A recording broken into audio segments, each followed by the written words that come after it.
ഈ നിയമങ്ങളെയും അതുപോലെ തന്നെ ഉത്തരവുകളൊക്കെ വ്യാഖ്യാനിക്കാനും അതിനെ പല രീതിയിൽ വ്യാഖ്യാനിക്കാനുള്ള അതിയായിട്ടുള്ള കൗശല ബുദ്ധിയുള്ള ആളുകളാണ് ഇടതുപക്ഷത്തിൻ്റെ ആളുകൾ.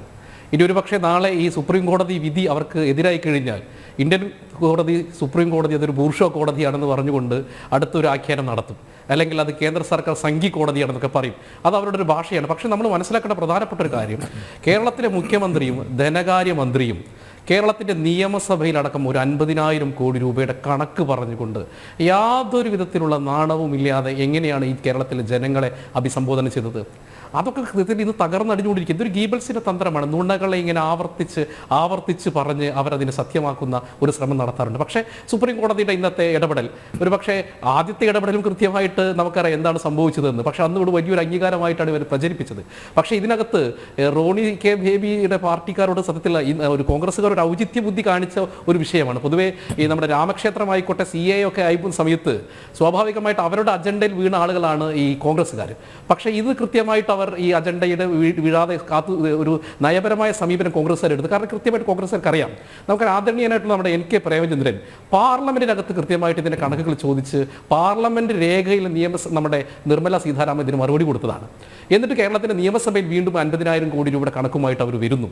പക്ഷേ കോൺഗ്രസ്സുകാർ വളരെ ഇപ്പോൾ നമുക്കറിയാം ഡൽഹിയിൽ നടന്നിട്ടുള്ള സമരമായിക്കോട്ടെ, അന്ന് ഈ സമരത്തിൽ പങ്കെടുക്കാത്തതിൽ കേരളത്തിൻ്റെ അവകാശത്തിനൊപ്പം കോൺഗ്രസ്സുകാർ നിന്നില്ല എന്ന് പറഞ്ഞുകൊണ്ട് കോൺഗ്രസ്സുകാരെ കൃത്യമായിട്ട് ഇവർ ചീത്ത വിളിക്കുന്ന കാര്യവും നമ്മൾ കേട്ടു. അപ്പോൾ ഈ കേരളത്തിലെ ജനങ്ങളെ ഇങ്ങനെ തെറ്റിദ്ധരിപ്പിക്കുന്ന ഈ CPM-ൻ്റെ ഈ ഒരു കുടിലതന്ത്രം, ആ കുടിലതന്ത്രത്തിനേറ്റിട്ടുള്ള വലിയൊരു തിരിച്ചടിയാണ്. കാരണം നമുക്ക് പഴയതുപോലെ ഒന്നുമില്ല, കാര്യങ്ങളൊക്കെ വളരെ സുതാര്യമാണ്. കാരണം ധനകാര്യ മേഖല എന്ന് പറയുന്നത് ഒരു പക്ഷേ കോടതി ഒരു കൃത്യമായിട്ടൊരു വിധിയൊന്നും പറയുമെന്ന് ആരും കരുതുന്നില്ല. പ്രത്യേകിച്ച് 2 സ്റ്റേറ്റുകൾ തമ്മിലുള്ള ധനകാര്യ വിഷയത്തിൽ അങ്ങനെ പ്രത്യേകിച്ച് ഒരു കോടതി ഒരു വിധി പറഞ്ഞതായിട്ടുള്ള ഒരു ചരിത്രവുമില്ല.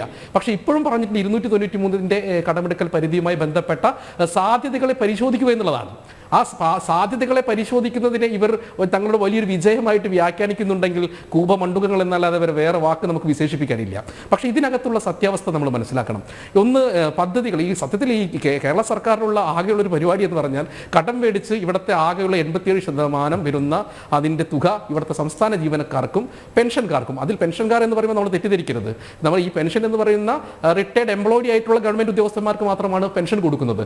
സർവ്വസാധാരണക്കാരായിട്ടുള്ള അടിസ്ഥാന ജനവിഭാഗത്തിൽ ആളുകൾക്ക് പെൻഷൻ മുടങ്ങിയിട്ട് 6 മാസമായി.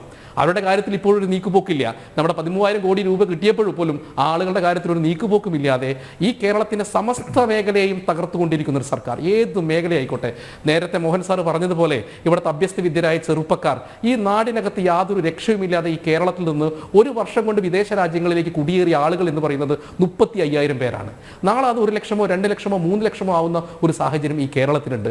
അതിനൊക്കെ കാരണം 2 മുന്നണികൾക്കും പങ്കുണ്ട്. ഇടത് വലത് മുന്നണികൾക്ക് കൃത്യമായിട്ട് അതിന് പങ്കുണ്ട്. നമുക്കറിയാം ഉമ്മൻചാണ്ടി സർക്കാരിൻ്റെ സമയത്ത് നായനാർ ഭരിക്കുന്ന സമയത്ത് കേരളത്തിൻ്റെ പൊതുകടം എന്ന് പറയുന്നത് 27,000 കോടിയായിരുന്നു.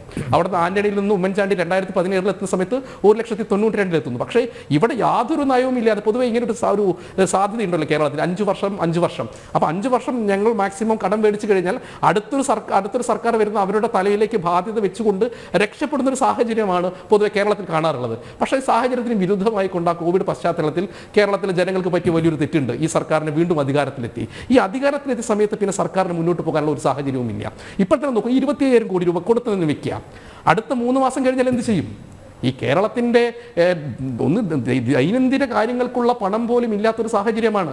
അതോടൊപ്പം തന്നെ നമ്മൾ മനസ്സിലാക്കേണ്ട സാധ്യം വൻകിട കുത്തക മുതലാളിമാർ ഇവിടെ ഉണ്ട്. നിയമസഭയ്ക്കകത്ത് കൃത്യമായിട്ട് IC ബാലകൃഷ്ണൻ ചോദിച്ച ചോദ്യത്തിന് ഉത്തരമായിട്ട് പറഞ്ഞിട്ടുണ്ട്.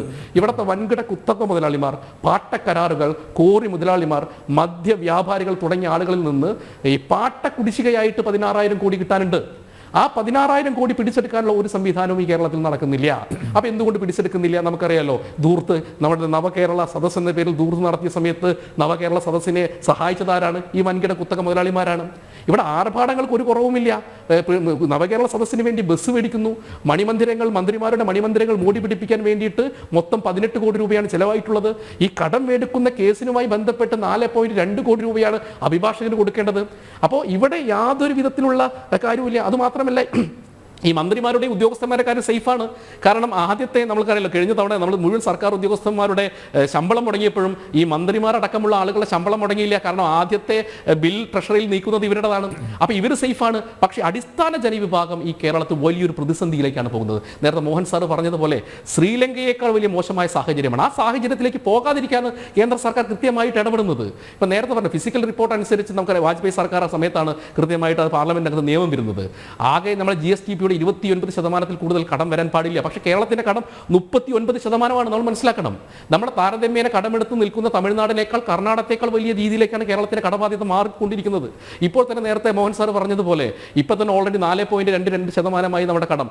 അത് ഈ 25,000 കോടി കൂടി വന്നു കഴിഞ്ഞാൽ 7% കടം എന്ന രീതിയിലേക്ക് നമ്മൾ മാറുന്നു. അപ്പം ഇവിടുത്തെ യാതൊരു തരം ഒരു സാധാരണ 1ാം ക്ലാസ്സുകാരന്റെ സാമ്പത്തിക മാനേജ്മെന്റിന്റെ ഒരു കാഴ്ചപ്പാട് പോലും ഇല്ലാത്ത ഒരു ധനകാര്യമന്ത്രിയും അതിനനുസൃതമായി പ്രവർത്തിക്കുന്ന ഒരു സർക്കാരും അതിനനുസൃതമായിട്ട് നുണ പ്രചരിപ്പിക്കുന്ന ഒരു പിണറായി വിജയൻ എന്ന് പറയുന്ന വ്യക്തിയും ഈ കേരളത്തിന്റെ സമസ്ത മേഖലയെയും അദ്ദേഹം തകർത്ത് തരിപ്പണമാക്കിക്കൊണ്ടിരിക്കുകയാണ്.